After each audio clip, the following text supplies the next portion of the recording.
नमस्कार। ज्योतिष और जीवन चक्र में आप सभी का हार्दिक स्वागत और अभिनंदन है। माता रानी की कृपा से आप सभी लोग प्रसन्न हो, खुश होंगे। माँ का आशीर्वाद आप सभी पर हमेशा बना रहे। गुरुदेव के चरणों में प्रणाम करते हुए आज आप लोगों के बीच में लक्ष्मी प्राप्ति, धन प्राप्ति, लक्ष्मी सिद्धि कैसे प्राप्त करें और माता लक्ष्मी की कृपा प्राप्त कर हमारे दैनिक जीवन में सुखमय जीवन को कैसे जिए और लक्ष्मी जी की कृपा हमारे जीवन में कैसे लाएं। आप सभी लोग जानते हैं कि मैं बहुत सरल तरीके से, सरलतम रूप से आप लोग कर सके वैसा ही विधान आप लोगों के बीच में निवेदन करता हूँ। लक्ष्मी प्राप्ति करना चाहते हैं, वास्तविक रूप से सात्विक और सरल विधान से भगवती लक्ष्मी की कृपा चाहते हैं, तो एकमात्र उपाय जो आदि गुरु भगवान श्री शंकराचार्य, भगवान शिव का अवतार मानते हैं, उन्हें राक्षसों के गुरु थे, और एक बार लक्ष्मी जी का उन्होंने आह्वान किया। कनकधारा स्तोत्र का निर्माण किया तो कहते हैं कि माता लक्ष्मी ने धन की वर्षा कर दी। वही कनकधारा स्तोत्र पूजा पाठ की पुस्तकों में मिलता है, आजकल तो इंटरनेट पे भी मिल जाता है, लेकिन पुस्तक से पढ़ना सबसे बेहतर, ससम्मान। हमने कई टोटके देखे होंगे, कई विधान देखे होंगे। किसी ने क्या दिया, ये टोटका कर दो आपको इतना धन मिल जाएगा। किसी ने कहा होगा इस जगह ये रख दो आपको ये मिल जाएगा, ये टोटका उतार के कर दो ये हो जाएगा। कुछ भी नहीं होता है। बिना परिश्रम के कुछ भी नहीं मिलता है। चाहे आप नौकरी में मेहनत करो, चाहे व्यापार में मेहनत करो, चाहे मंत्र साधना में मेहनत करो, चाहे भक्ति में मेहनत करो, किसी भी चीज़ में जाओगे, किसी भी डिपार्टमेंट में जाओगे, बिना परिश्रम बिना मेहनत के आपको कुछ भी हासिल नहीं होना है। अगर स्थायित्व किसी वस्तु में चाहते हो कि वो लंबे समय तक हमारे साथ जुड़ी रहें, लंबे समय तक हमारे साथ चलें और लंबे समय तक हम उसका लाभ उठा सकें, तो आप किसी भी वस्तु को परिश्रम से प्राप्त करो, वो आजीवन पर्यंत आपका साथ देगी, आपसे जुड़ी रहेगी। आप तंत्र मंत्र यंत्र या किसी टोटकों से कुछ चीज़ हासिल कर लोगे या किसी चोरी करके कुछ चीज़ हासिल कर लोगे, तो वो आपके पास में ज़्यादा समय रुकेगी भी नहीं और जाएगी आपसे दूर, तो वो आपको नुकसान देके जाएगी। सारे नियम यही बात, इसी बात के नियम सारे डिपार्टमेंट में लागू होते हैं, चाहे वो भगत हो, चाहे सन्यासी हो, चाहे संत हो, चाहे वो गृहस्थी हो, कैसा भी कोई भी हो।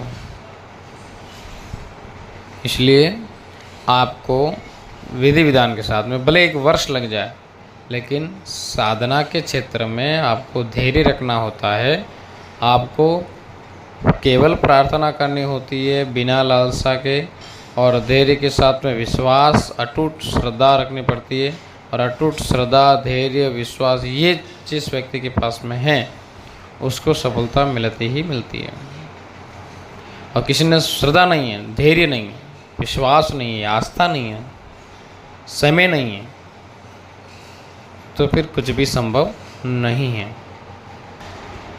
आप ये कहते हैं कि मुझे लखपति बनना है, मुझे धनवान बनना है, मुझ पे लक्ष्मी जी की कृपा हो, और आप मेहनत नहीं करो, तो लक्ष्मी जी की कृपा कैसे होगी? आप ये को मुझे शिक्षक बनना है, कलेक्टर बनना है, IAS RS ऑफिसर बनना है, या किसी बड़े डिपार्टमेंट में जाना है, बिना मेहनत के बन सकते हैं? नहीं बन सकते हैं। हमें तन मन धन तीनों वस्तुओं को लगाने की आवश्यकता होती है। अपना मन, श्रद्धा, विश्वास पूरा लगाना पड़ता है। परिश्रम करते हैं तो तन, बैठना, बहुत समय तक पढ़ाई करना, थक भी जाते तो भी पढ़ाई मेहनत करनी, मेहनत छोड़ दें, थक गए यूँ करके सो जाएं तो मेहनत कलेक्टर बन नहीं सकते। तो तन लगा, फिर धन, आप कोचिंग करेंगे, ट्यूशन जाएंगे, या कहीं पढ़ने जाएंगे, या कुछ किताबें खरीदेंगे, कुछ भी करेंगे शिक्षा से संबंधित, पढ़ने के संबंधित, तो आपको ऐसा नहीं बिल्कुल निःशुल्क होगा, धन भी खर्च करना पड़ेगा। सेम चीज़ वैसा ही प्रत्येक डिपार्टमेंट में होता है। तन मन धन तीनों लगाने के बाद में फिर सफलता मिलती है। इसलिए आप शॉर्टकट मत ढूंढिए। शॉर्ट टर्म जाएंगे तो कुछ हासिल भी हो गया तो फिर वो लंबे समय तक टिकेगा नहीं आपके पास, फिर आप नुकसान दे के जाएगा। आइए मैं निवेदन करता हूँ कनकधारा स्तोत्र को। सरल रूप से किताबों मिल जाएगा कनकधारा की स्तोत्र, और यह विधान दीपावली की रात्रि से प्रारंभ कर 1 वर्ष तक, पुनः जब दीपावली आए तब तक करें, या फिर आप लाभ पंचमी से के दिन से प्रारंभ करके और दीपावली तक करें, या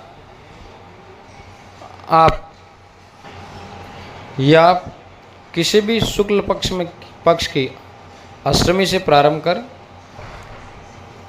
1 वर्ष तक इस विधान को करेंगे, और जब ये विधान पूर्ण हो जाता है इसके बाद में आप इसका उद्यापन कर देंगे, और एक कनकधारा स्तोत्र आप प्रतिदिन अपने दैनिक जीवन में जोड़ के रखेंगे। अपने पूजा के क्रम के साथ में 1 पाठ प्रतिदिन करेंगे।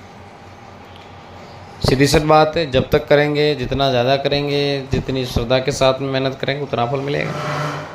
और ये हो नहीं सकता कि लक्ष्मी जी की आप इतनी मेहनत करो, ऐसा करो, पूजा करो, तो ऐसा कभी नहीं होगा कि आपको उसका लाभ नहीं मिलेगा। हो सकता है कुछ समय लग सके, हो सकता है कुछ देरी हो, परंतु मिलेगा अवश्य। आइए, कनकधारा स्तोत्र करने से पूर्व हमें प्रातःकाल उठना है, दैनिक जीवन नित्य कर्म करके फिर अपनी जितनी भी पूजा पाठ जब तक अपन दैनिक जीवन में करते हैं वो करने के बाद ठाकुर जी से प्रार्थना करनी है। ठाकुर जी उनके पतिदेव हैं। किसी भी व्यक्ति के पूर्वजों को याद करने से, या उनके पति को याद करने से, या उनके गुरु को याद करने से वो व्यक्ति प्रसन्न हो जाता है।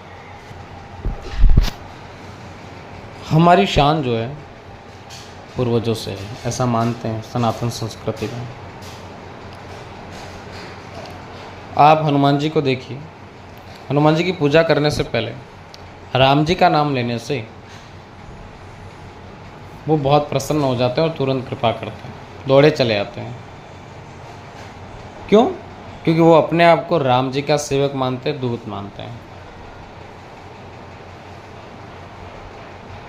इसलिए आपको उनके पतिदेव का जहाँ गुणगान होगा, जहाँ जब तब नाम उनका स्मरण होगा, वहाँ भगवती लक्ष्मी स्वतः ही दौड़ी चली आएगी। एक महत्वपूर्ण बात ये याद रखनी, गुरु, गणेश और यथाशक्ति जो देवी देवताओं की आप पूजा करते हो वो करने के बाद 1 माला भगवान नारायण, भगवान विष्णु, सत्यनारायण, ठाकुर जी के किसी भी मंत्र का जाप 1 माला करें, या 21 बार करें, या 51 बार करें, या फिर 11 बार करें, लेकिन उनका ध्यान और जप करना बहुत आवश्यक। किसी भी मंत्र को ले लें, ओम नमो भगवते वासुदेवाय ले लें, ओम नमो नारायणाय नमः ले लें, ओम विष्णवे नमः ले लें, जो भी आपके पास उपलब्ध हो, आपको सही लगे वो ले लें, कोई बात नहीं, उसमें हरि का नाम होना चाहिए। इसके बाद 1 माला करें तो बहुत उपयोगी है मेरे हिसाब से। नहीं, समय की उपलब्धता नहीं है, कम है, तो 11 बार या 21 बार, 51 बार आप जाप, 27 बार जाप कर सकते हैं। इसके बाद कनकधारा स्तोत्र का पाठ करें। पाठ कैसे करना है? शांति से, शुद्धता के साथ और धीरे धीरे। आपको याद भी हो जाएगा, और आपकी शुद्धता नहीं भी है, आप थोड़ा कन्फ्यूजन है तो क्लियर भी हो जाएगा। धीरे धीरे पाठ करना है। प्रतिदिन 3 पाठ करने हैं। 3 हो सके बढ़िया बात है, नहीं तो 1 करना है। और कुछ चाहें, समय है कि उपलब्धता है तो 5 करें, 7 करें, 11 करें, वो आपके ऊपर निर्भर करता है। लेकिन 3 करें, 3 नहीं तो 1 प्रतिदिन का नियम बनाएं, 1 पाठ प्रतिदिन करें। रोज़ संभव नहीं हो पाता है तो प्रारंभ करें, उस दिन मिठाई माँ को अर्पित करें, गुलाब के पुष्प, पीले पुष्प और धूप दीप ध्यान कर, हो सके देसी घी गाय का मिल जाए या फिर देसी कोई भी घी मिल जाए उपयोग करें, नहीं तो फिर जैसा आपको पास में उपलब्ध हो। जब तक आप पाठ करें तब तक दीपक जलते रहना चाहिए। फिर बीच बीच में कभी माँ को नैवेद्य, चुनरी, पुष्प वगैरह सारी चीज़ें उपलब्ध कराते रहें, अर्पित करते रहें। और फिर 1 वर्ष बीतने के बाद में इसका यथाशक्ति उद्यापन कर दें या पूजन कर उस दिन को मनाएं और दशांश हवन करके फिर उसका उद्यापन करें। फिर अपने जीवन में इसको लगातार कंटिन्यू बना के रखें। उसको जीवन में भगवती की कृपा होगी, आप पे आर्थिक जो स्थिति उसमें सुधार आता जाएगा और आपको कृपा दिखेगी। 1 वर्ष के बहुत 2-3 महीने करते ही आप श्रद्धा से, और भगवती लक्ष्मी जी, भगवान नारायण आप पर सदैव कृपा बनाए रखें। इसी कामना के साथ में धन्यवाद।